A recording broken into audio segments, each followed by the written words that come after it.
మీ business ఏదైనా మీ ఊర్లో promotion చేయాలంటే అది సుమన్ టీవీతోనే సాధ్యం. ఇప్పుడే సంప్రదించండి. సుమన్ టీవీ ప్రేక్షకులకి నమస్కారం. సమాజంలో ప్రస్తుతం ఉన్నటువంటి పరిస్థితుల్లో చాలామంది ఇబ్బంది పడుతున్నటువంటి సమస్య ఏదైతే ఉందో ఆ సమస్య చాలామందిని ఇబ్బంది పెడుతుంది. దాని కారణంగా అనేక రకాలుగా అనారోగ్యాలకు గురవుతున్నారు. అలాంటి సమస్య ఏది ఉందో ఊబకాయము, లావుగా అవడము, శరీరం పెరిగిపోవడము, అంటే ఒక రకంగా లావుగా అవడం. ఈ సమస్య ఏదైతే ఉందో ఈ సమస్య కారణంగా శరీరంలోని వివిధ భాగాల మీద దాని యొక్క ప్రభావం పడడము, ఆ ఆర్గాన్లకు డిస్టర్బెన్స్ కలగడము, ఈ సమస్య ఏదో అనేక రకాల వ్యాధులకు కారణమవుతుంది. కాబట్టి ఈ ఊబకాయము, లావు అవ్వడము ఇట్లాంటి సమస్యని మనం తొలగించుకోవాలంటే చాలా సింపుల్. ఇది చాలా సులువైంది. అసలు ఇది సమస్యే కాదు. ఎందుకంటే మనం ఏ విధంగా లావైనము, దాన్ని ఏ విధంగా తగ్గించుకోవాలనేది మనకి అవగాహన రావాల్సినటువంటి అవసరం ఉంది. అంటే లావు అవ్వడం అనేది కేవలం ఒకే రోజుతో పెరిగిపోయినటువంటి విషయం కాదు. కాబట్టి దీన్ని మనం అందరం గ్రహించాలి. లావు అవడం అనేది కొన్ని సంవత్సరాలుగా మన యొక్క జీవన విధానంలో, జీవన గమనంలో వచ్చినటువంటి మార్పే మనల్ని లావుగా తయారు చేసింది. కాబట్టి ఆ లావు కావడానికి ఏవేవైతే అంశాలు ఉన్నాయో, ఏవేవైతే కారణాలు ఉన్నాయో అట్లాంటి కారణాలని మనం ఇంటర్నల్గా, అంటే మనది మనం అన్వేషించుకొని దాని నుంచి రెక్టిఫై చేసుకుంటే మనం నాజుగ్గా తయారవచ్చు, అనారోగ్యాల నుంచి తగ్గించుకోవచ్చు. దీనికోసం మనం చిన్న చిన్న టిప్స్ చెప్తాను నేను. వీటిని పాటించినట్టయితే చాలా సులువుగా మనం లావు నుంచి సన్నగా అవడము, స్లిమ్గా, ఆరోగ్యంగా ఉండడం జరుగుతుంది. దీనికి ఫస్ట్ బేసిక్ పాయింట్ ఏంటంటే మన బద్ధకాన్ని వదిలించుకోవాలండి.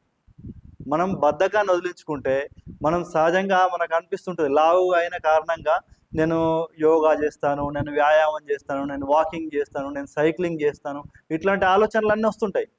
కానీ ఈ ఆలోచనలన్నింటినీ ఏమవుతాయంటే ఇవాళ కాదు, రేపు, రేపు కాదు ఎల్లుండి, ఇట్లా అంటే ఏదో చిన్న చిన్న కారణాల వల్ల వాటిని మనం స్కిప్ చేయడం జరుగుతుంది. కాబట్టి ఈ స్కిప్ ఏదైతే ఉందో ఇది బద్ధకానికి సంకేతం. కాబట్టి ఈ బద్ధకాన్ని ముందు మనం వదిలిస్తే సగం లావుని తగ్గించుకున్న వాళ్ళం అవుతాం. కాబట్టి ప్రధానంగా ఇవాళ నేను వాకింగ్ చేయాలి అని అనుకున్నాను అనుకోండి, ఉదయమే లేచి గ్రౌండ్కి వెళ్ళండి. మీకు వాకింగ్ ఎంత సాధ్యమైతే అంత చేయండి. లేదు ఆ గ్రౌండ్లో కనీసం కూర్చొని రండి, వాకింగ్ చేసే వాళ్ళని చూసి రండి. రేపటికి మీకు ఇన్స్పిరేషన్ దొరుకుతుంది దాంట్లో. కాబట్టి ఈ ఇన్స్పిరేషన్ని మీరు పొందినట్టయితే మీ జీవన క్రియలో మార్పులు వస్తాయి.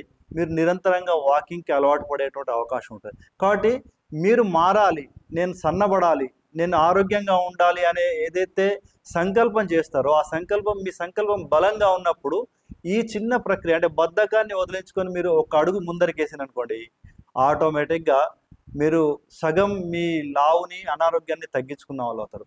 కాబట్టి ఈ మొదటి అడుగుతో మీరు ఏదైతే సంకల్పం చేశారో ఈ సంకల్పాన్ని మీరు ఈ మొదటి అడుగుతో ప్రారంభించండి. ఇవాళే అనుకోండి, ఇవాళే బయలుదేరండి. రేపు అనే మాటకి అసలు నా డిక్షనరీలో ఆ పదమే లేదు అని అనుకోండి, ఎందుకు సాధ్యం కాదు? కాబట్టి ఈ బద్ధకాన్ని వదిలేసినట్టయితే ఇది మొదటి పాయింట్గా మీరు స్వీకరించండి. మీరు బద్ధకాన్ని వదిలేయండి. మీకు వాకింగ్ ఇష్టమా వాకింగ్ చేయండి, సైక్లింగ్ ఇష్టమా సైక్లింగ్ చేయండి. లేదు నేను స్విమ్మింగ్ చేస్తాను, ఈత కొడతాను, సరే ఈత కొట్టండి. మీరు ఏదైనా సరే మీరు చేయండి. అనుకున్నదే తడవుగా అదే రోజు ప్రారంభం చేయండి. మీరు సగం మీ జీవితంలో ఇది గెలిచినట్టే. దీంతో పాటు ఇంకా చిన్న చిన్న విషయాలు ఉంటాయి, వాటిని కూడా మనం చర్చించుకుందాం. ఒకవేళ మనం నడకనే ప్రారంభించాం అనుకోండి, నడక చేస్తున్నాం. ఈ నడకలో మనం మామూలుగా సెల్ ఫోన్ వింటూనో, లేకుంటే ఇంకో పాటలు వింటూనో, మిత్రులతో మాట్లాడుతూనో వాకింగ్ చేయడం కాకుండా వాకింగ్ మీదే శ్రద్ధ పెడదాం. అంటే మనం ఏదైతే ఇక్కడికి మన లావుని తగ్గించుకోవడానికి, మన ఊబకాయాన్ని తగ్గించుకోవడానికి వచ్చినామో దాని మీద శ్రద్ధ పెడదాం. శ్రద్ధ పెట్టేసి మనం నడకని సాధ్యమైనంత వరకు వేగంగా నడుస్తూ ముందరికెళ్దాం.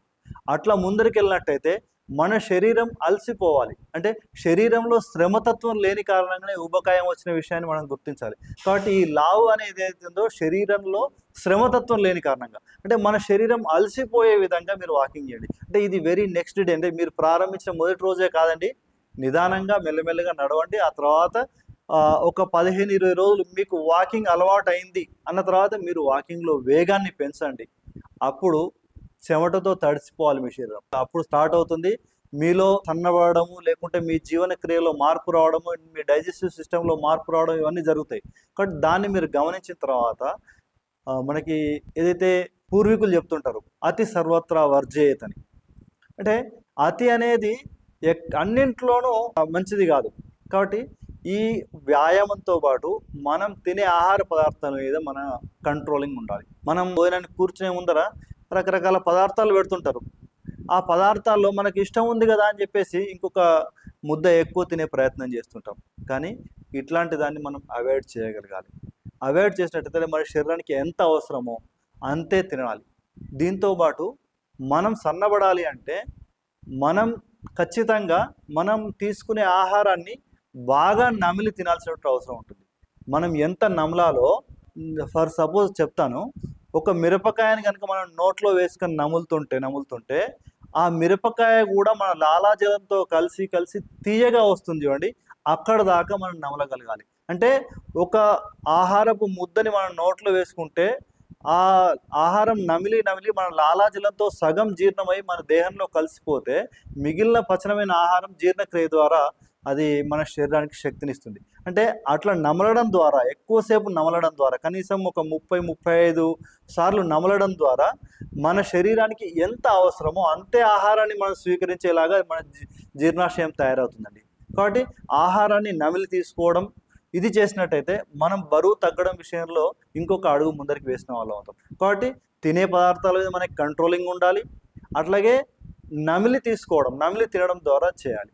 దీంతో పాటు మన ఆహార విషయాల్లో మనం ఏదైతే ఆహారం తీసుకుంటామో ఆహారంగా, అంటే ఇదేదో టేస్టీగా ఉంది, ఇదేదో గమ్మత్తుగా ఉంది, లేకుంటే ఇదేదో తినాలనిపిస్తుంది, ఇట్లా కాకుండా ఆహారం అనేది మనకి ఔషధంలాగా ఉపయోగపడాలి. అంటే మనం ఆ ఔషధాన్ని ఆహారంగా తీసుకోవద్దు. తీసుకున్న ఆహారం మనకు ఔషధంలాగా ఉపయోగపడాలి. అంటే మన దేహానికి మనకి ఎంత ఆహారం అవసరమో అంతే క్వాంటిటీ, అంటే అది మనకి ఉపయోగపడాలి. ఆ ఔషధంలాగా మన జీర్ణక్రియకి, మన యొక్క జీవన విధానానికి, మన యొక్క జీవన గమనానికి అది ఉపయోగపడలేగా ఆహారాన్ని ఔషధంగా స్వీకరించినట్టయితే మనకు ఎంత అవసరమో అంతే తీసుకుంటాం. కాబట్టి దానివల్ల కూడా మనం సన్నగా అవడానికి అవకాశం ఉంటుంది.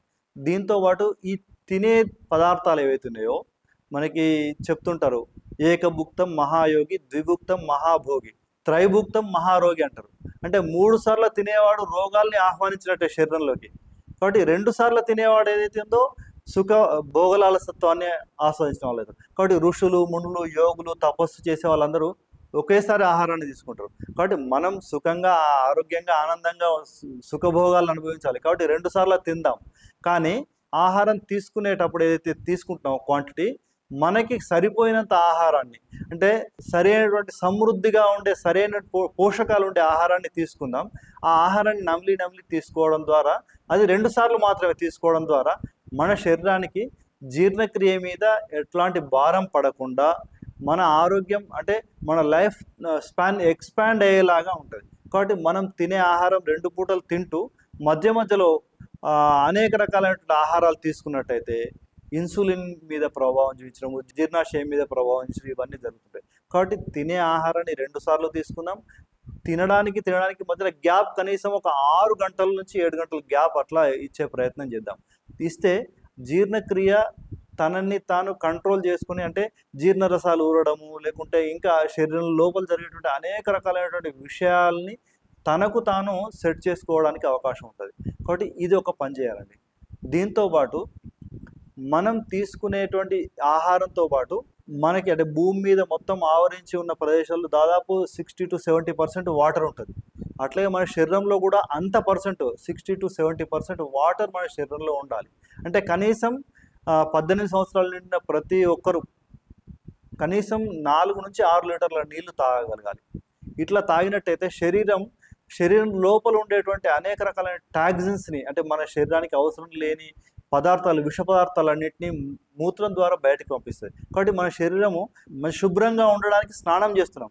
అదే లోపల శుభ్రంగా ఉండాలంటే ఖచ్చితంగా నీళ్ళు తాగాల్సిందే. కాబట్టి 4-6 లీటర్స్ మనం నీళ్ళు తాగినట్టయితే మనం బయట ఏ విధంగా అయితే శుభ్రంగా ఉంటున్నామో శరీరం లోపలి భాగం కూడా అట్లాగే శుభ్రం అవుతుంది. కాబట్టి కనీసం 6 లీటర్లు. ఈ 6 లీటర్లో ఉదయం లేవగానే 1 లీటర్ నీళ్ళు తాగినట్టయితే శరీరానికి, అంటే రాత్రి నుంచి పేరుకుపోయినటువంటి అనేక రకాల టాక్సిన్స్ అవన్నీ బయటకు వెళ్ళిపోయి ఆ నీళ్లు కూడా గోరువెచ్చటి నీళ్ళు తాగే ప్రయత్నం చేయండి. ఈ గోరువెచ్చటి నీళ్లు ఉదయం పూట తాగినట్టయితే శరీరానికి అవసరం లేని అనవసర కొవ్వులు అట్లాగే శరీరంలో పేరుకుపోయిన టాక్సిన్స్ అన్ని తగ్గిపోయి ఇది మన బరువుని నియంత్రించడంలో చాలా ఉపయోగపడుతుంది. కాబట్టి బరువును నియంత్రించడంలో మన జీర్ణాశయంలో నీళ్లు ఉన్న కారణంగా మనం ఆహార పదార్థాన్ని తక్కువ తీసుకోవడానికి అవకాశం ఉంటుంది. కాబట్టి మనం ఆహార పదార్థాలు తక్కువ తీసుకోవాలనుకున్నప్పుడు అంటే మనం బరువు తగ్గాలి అనుకున్నప్పుడు ఖచ్చితంగా మనం 4 to 6 లీటర్స్ నీళ్లు తాగుదాం. అది నీళ్లు తాగడం కూడా భోజనానికి అరగంట ముందు తాగాలి, భోజనం తర్వాత 2 గంటల తర్వాత తాగాలి. ఆ మిగిలిన సమయంలో కొన్ని అట్లా తీసుకుంటూ కనీసం రోజు మొత్తంలో 6 లీటర్లు నీళ్లు తాగినట్టయితే మన శరీరం ఆరోగ్యంగా ఉంటుంది. అట్లాగే మనం ఈ ఏదైతే ఒబేసిటీ లావు అనేటువంటి ఈ దీని నుంచి బయటకు రావడానికి అవకాశం ఉంటుంది. కాబట్టి ఈ 3 విషయాల్ని మనంలో ఆహారం విషయంలో జాగ్రత్త పడడము, నడక లేదా స్విమ్మింగ్, వాకింగ్ చేయడము, నీళ్లు తాగడము, ఈ 3 విషయాల మీద కనుక మనం శ్రద్ధ పెట్టినట్టయితే కనీసం 100 రోజులు అంటే 3 to 4 months లోపల మనం సన్నబడడానికి అవకాశం ఉంటుంది. ఈ సన్నబడడం ద్వారా అంటే మన లావుని తగ్గించుకోవడం ద్వారా మనం సంపూర్ణమైనటువంటి ఆరోగ్యవంతులుగా ఒక స్లిమ్ అంటే ర్యాంప్ వ్యాక్ చేస్తుంటారు కదా మోడల్స్, అట్లా మోడల్గా మనం తయారయ్యే అవకాశం ఉంటుంది.